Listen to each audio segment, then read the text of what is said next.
Hi hello friends, welcome to அத்தாலியா தமிழ். இன்றைக்கி நம்ம வீடியோவில் பிகினர்ஸ்க்கான பேசிக் டிப்ஸ் தான் பார்க்க போகிறோம். அதுக்கு முன்னாடி இப்போ தான் என் சேனலை ஃபஸ்ட் டைம் பார்க்குறீங்க அப்படின்னா மறக்காமல் சப்ஸ்கிரைப் பண்ணிவிட்டு வாங்க வீடியோக்குள்ளே போகலாம். இப்போ வந்து நான் இதை சுற்றியும் வந்து பீட்ஸ் ஒர்க் போட போகிறேன், சீனி பசி கொடுக்க போகிறேன். பீட்ஸ் ஒர்க் செய்யும்போது இந்த மாதிரி திலகம் ஷேப்பில் இந்த மாதிரிலாம் போடும் போது பாருங்கள், இந்த சைட்லேருந்து இப்படி ஆரம்பிக்காதீங்க, இங்கே வந்து கொண்டு வந்து முடிக்கலான்னா அப்படின்னா அந்த ஷேப் வந்து உங்களுக்கு சரியாக வராது. கரெக்டாக இந்த ஷார்ப் எட்ஜிலேருந்து ஆரம்பிங்க. அதே மாதிரி இப்படி ரொம்ப ஒட்டியும் ஆரம்பிக்காதீங்க.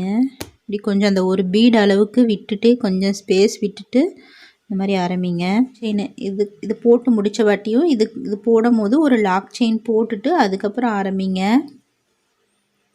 அப்போ தான் ஃப்ரேம்லேருந்து கிளாத்தை எடுத்த வாட்டியும் உங்களுக்கு வந்து அந்த சுருக்கெல்லாம் கொஞ்சம் கம்மியாகும். இந்த மாதிரி போடும்போது இப்படி பக்கமாக இருக்கும் போது இந்த மாதிரி போடலாம்.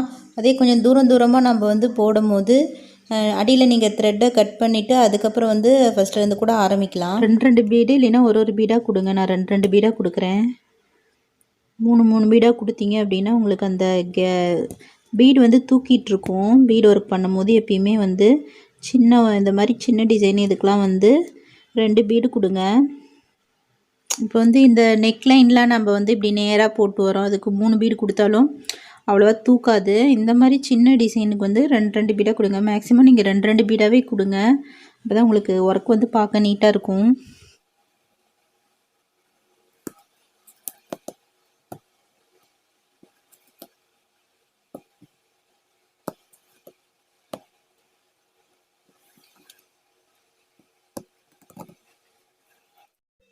பாருங்கள், இப்போ ஷார்ப் எட்ஜ் நம்ம போடும்போது இப்போ ஒரு பீட் வச்சாவே நம்மளுக்கு இந்த திலகம் ஃபுல்லாக கவர் ஆகிற மாதிரி இருக்குது. ஆனாலும் வந்து நம்மளுக்கு அந்த ஷார்ப் கிடைக்கல. இந்த மாதிரி 3 பீடு வச்சிங்க அப்படின்னா தான் நல்லா ஷார்ப்பாக கிடைக்கும். உங்களுக்கு போடும் போது வந்து தெரியும் எப்படி போட்டால் உங்களுக்கு ஷார்ப்பாக இருக்கோ அந்த மாதிரி வந்து போடுங்க. பாருங்கள், இப்போ இது வந்து நாட் போட்டு முடிச்சிட்டேன். நல்லா இந்த சிலகம் ஷேப் வந்து நல்லா ஷார்ப்பாக நம்மளுக்கு தெரியுது. போட்டு முடிச்சாச்சு. இப்போ நம்ம அடுத்தது போடும்போது இந்த இடத்துலேருந்து ஒரு பீடு வைக்கிற அளவு நம்ம இடம் விட்டுட்டு அதுக்கப்புறம் ஒரு லாக் செயின் போடணும். பாருங்கள், இந்த மாதிரி ஒரு லாக் செயின் போடணும்.